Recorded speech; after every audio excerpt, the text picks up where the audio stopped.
Para hablar de un país donde los ricos no están muy acostumbrados a pagar demasiado y el mero hecho de plantear una reforma fiscal para corregir esa anomalía enfrenta críticas feroces de los ricos y de los medios que los blindan. Hablo de Colombia y de la reforma fiscal de Gustavo Petro. Antes de explicar en qué consiste, recordemos que las históricas protestas de Colombia del año pasado fueron desencadenadas principalmente por la reforma tributaria de Iván Duque, a la que tuvo que dar marcha atrás luego de días y días de manifestaciones por todo el país. ¿A qué voy con eso? A que evidentemente Colombia viene necesitando una reforma fiscal desde hace tiempo, evidentemente necesita recaudar más. Es el país que menos impuestos recauda entre las economías medias y grandes de América Latina. El promedio de recaudo de América Latina es de 27,3% del PIB, mientras que en Colombia el porcentaje es de 19,7%. Iván Duque lo quería solucionar cargándolo sobre los hombros de los de siempre, de los nadies, de los pobres. Su proyecto de reforma fiscal establecía mayores impuestos a las clases medias y bajas, así como un cobro de IVA de 19% sobre los servicios públicos. Bueno, la cosa no terminó bien ni para Duque ni para la derecha colombiana, que han acabado en la oposición tras la victoria de Gustavo Petro. Al día siguiente de asumir la presidencia, Petro presentó un nuevo proyecto de reforma fiscal. Su objetivo consiste en recaudar un 1,72% del PIB adicional, como 5.000 millones de euros anuales más. Es una suma similar a la que proponía la reforma de Duque el año pasado. Ahora adivinen cuál es la diferencia entre estos dos enfoques. Pues digo yo que tratándose de un exguerrillero de ultraizquierda como Petro, estará proponiendo alguna medida bolchevique que llevará a una crisis sin precedentes, ahuyentará las inversiones, asustará a los mercados, no sé, recaudar algo más a ese 1% de los pobres ricos colombianos. Exacto, adivinaste. Estos montos los pretenden sacar de los súper ricos. El sistema tributario colombiano es muy complejo. Lo que está sujeto a impuestos son los salarios y muchos de los súper ricos los tienen bien modestos. Los súper ricos son súper listos también, así que en ocasiones llegaban a tributar menos que un asalariado de clase media. Ahora van a tener que pagar impuestos no salariales sobre la renta, sobre el patrimonio, sobre los dividendos, donaciones que reciben, etcétera, etcétera. El monto que tendrán que contribuir depende del tamaño del patrimonio. La iniciativa, según sostiene el ministro de Economía, apunta a unas 34.000 personas que no contribuyen lo suficiente. El impuesto salarial también aumentará en un 2% para los que perciben más de 2.400 euros al mes. El aumento del recaudo no solo vendrá de nuevos impuestos, sino también de la eliminación de las exenciones que usan miles de colombianos, sobre todo los más ricos, estos 34.000 personas, para evadir el pago de impuestos. Se eliminarán los 3 días sin IVA establecidos por Duque y se aplicará IVA a productos importados. La reforma se basa en 3 pilares: equidad, eficiencia y progresividad, y su objetivo es reducir la pobreza extrema y la desigualdad. Lo que se recaude será asignado a políticas públicas, a la educación y a la lucha contra el hambre principalmente. El hambre no es un problema menor para Colombia. Según el Instituto Nacional de Salud, en el primer semestre del 2022, un menor de 5 años estaba siendo diagnosticado con desnutrición aguda cada media hora. Más de 160 niños muertos en lo que va del año por desnutrición. Pues una deuda histórica, ¿no?, que tiene el Estado colombiano con su población más vulnerable. De todas formas, supongo que la prensa colombiana, con su espíritu patriótico y su profundo compromiso con el bienestar de su pueblo, habrá aplaudido esta reforma de Petro. Por supuesto, sobre todo si lees a los periodistas afines a ese 1% de los súper ricos de Colombia. El alarmismo es bastante fuerte, que es un cambio hacia la catástrofe económica, que habrá fuga de capitales, que nadie querrá emprender, que no se crearán más trabajos, que en fin, que no es necesaria esta reforma. Los sectores cercanos a Álvaro Uribe convocaron estos días una serie de marchas en contra de la reforma que nos dejaron imágenes entrañables. Hoy 26 de septiembre acompañamos a los ciudadanos en las calles de Bogotá a rechazar las medidas del gobierno Petro. No al debilitamiento de la fuerza pública, no a la reforma tributaria, no a la reforma a la salud, no a la reforma a las pensiones. Esos recursos son sagrados y el patrimonio de todos los colombianos se respeta. Presentes, Dios y patria, ¡ajúa!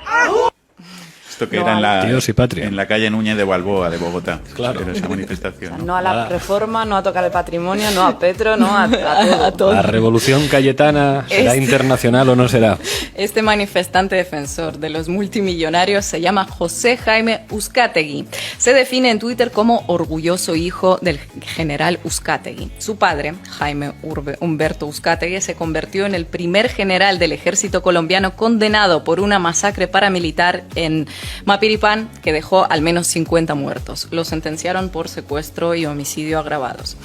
En general, si ves imágenes de protestas contra la reforma tributaria de este año y las comparas con las del año pasado, la diferencia es evidente, como ha dicho Manu, ¿no? ¿Qué calle era? Estos días tenemos a gente marchando, a gente blanca y rica, en contra de que los multimillonarios paguen impuestos. Y como son ellos los que controlan los grandes medios, pues tenemos a los grandes medios también planteando escenarios catastrofistas para Colombia. Hace unos días se ha hecho viral un trozo de una entrevista que dio Gustavo Petro a Caracol TV, en la que tuvo que explicarles a los periodistas en qué consistía la reforma exactamente, porque de las preguntas quedaba evidente que no estaban al tanto a quién afectaba y por qué. Vamos a escucharla. A ver. Presidente, resultados en la economía. Y usted empezó hablando, me pareció interesante, Luis Eduardo, esa frase. Él dice, una cosa es lo que uno quiere y otra la que toca por el tema, la realidad. La restricción presupuestal. Ahí entra en esa ecuación el tema de la reforma tributaria, que ha recibido toda clase de críticas y genera una cantidad de preguntas. Ustedes, con su ministro de Hacienda, pues han explicado que necesitan la plata, pero hay mucha incertidumbre, presidente, en el sector privado.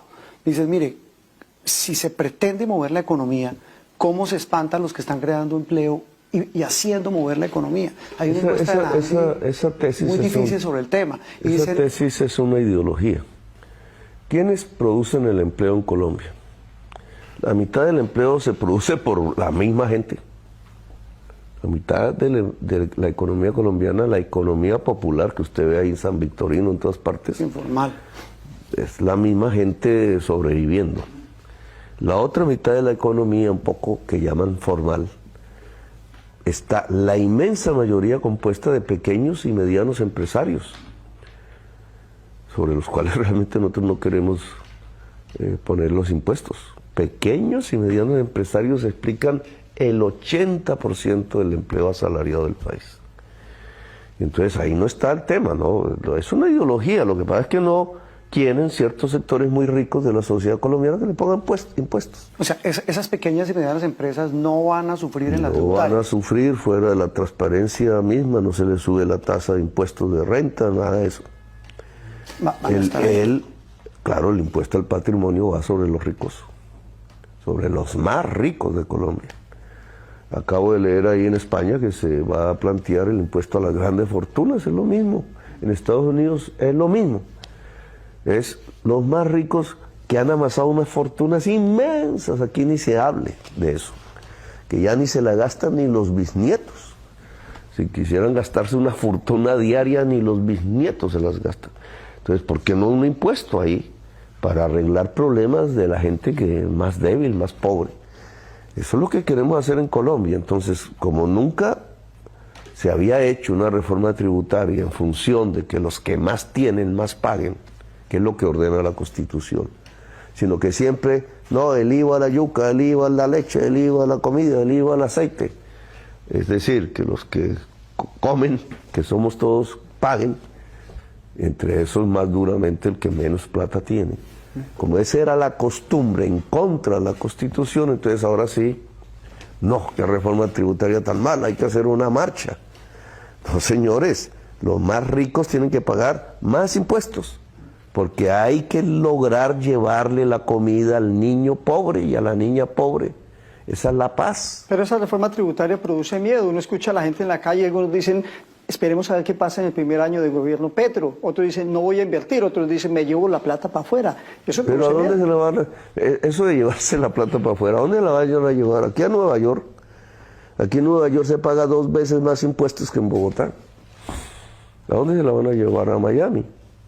Miami está entrando en una crisis económica profunda. ¿A dónde? A Madrid.